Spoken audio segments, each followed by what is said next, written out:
अधिक मास महात्म्य अध्याय 4. मागील 3ऱ्या अध्यायामध्ये आपण त्या ठिकाणी पाहिलेलं आहे की मलमासाचा स्वीकार पुरुषोत्तमाने केला आणि स्वतःच्या नावावरून त्या मलमासाला पुरुषोत्तम मास असं त्या ठिकाणी नाव दिलं आणि वैकुंठामध्ये राहायला पुरुषोत्तमाला त्या ठिकाणी स्थान दिलेलं आहे. त्याच वेळेस भगवान श्रीकृष्ण पांडवांना द्रौपदीचा पूर्व इतिहास सांगतात. तो काय आहे आपण या अध्याय 4 मध्ये श्रवण करणार आहोत. श्री गणेशाय नमः. भगवान श्रीकृष्ण द्रौपदीच्या मागील जन्माची कथा सांगावयास सुरुवात करतात. मेधावी नावाच्या ब्राह्मणाची अत्यंत सुंदर अशी एक वयात आलेली 10 वर्षांची कन्या असते. अत्यंत देखणी, सुस्वभावी, सुसंस्कृत, विद्यासंपन्न अशी ती कन्या असते. ती साहित्यशास्त्र, नीतिशास्त्रात निपुण असते. तिच्या जन्माच्या वेळेस तिची माता स्वर्गवासी होते.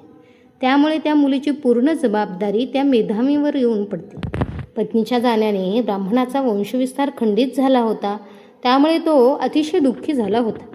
आपल्या एकुलत्या एक मुलीचे तो अत्यंत लाड करत असे.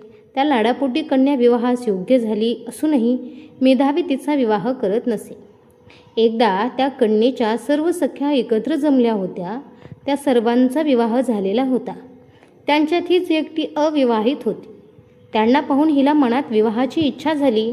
तिला सतत वाईट वाटत असे की माझे वडील मला योग्य पती पाहून देत नाहीत. माझा विवाह कधी होईल? मला मुलबाळ कधी होतील? माझ्याशी कोण विवाह करेल? माझ्या पित्याला माझ्यासाठी कोणताच वर पसंत पडत नाही. आता मी काय करू?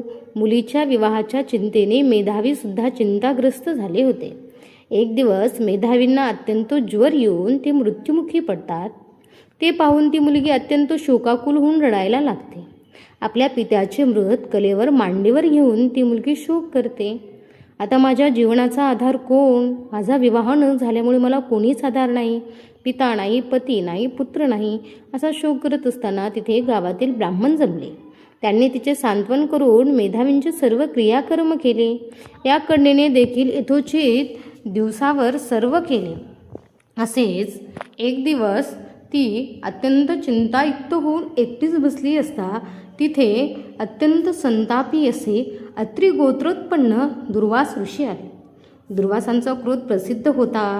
दुर्वासांना ब्रह्मादिक सर्व देव घाबरत असत. पुढे भगवान श्रीकृष्ण युधिष्ठिराला म्हणतात की याने तुझ्या माता कुंतीला त्रिदशकर्षिणी विद्या दिली होती. तसेच मला व रुक्मिणीला त्यांच्या रथाला जोडून रथ हाकायला लावला होता. रथ ओढून रुक्मिणीला खूप तहान लागली होती.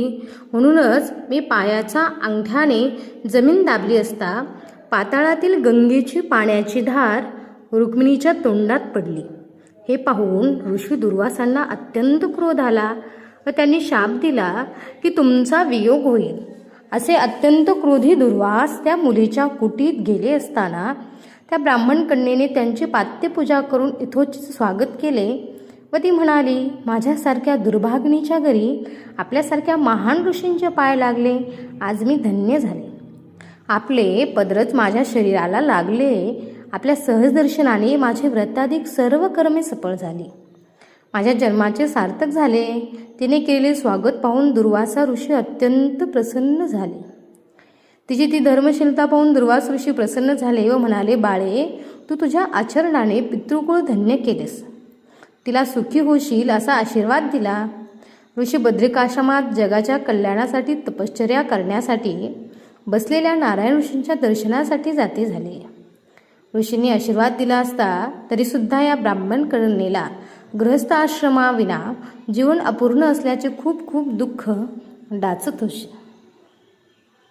ती जीवन संपवण्याचा विचार करते. आपण पुढील अध्यायामध्ये आता द्रौपदीची कथा त्या ठिकाणी पाहूया.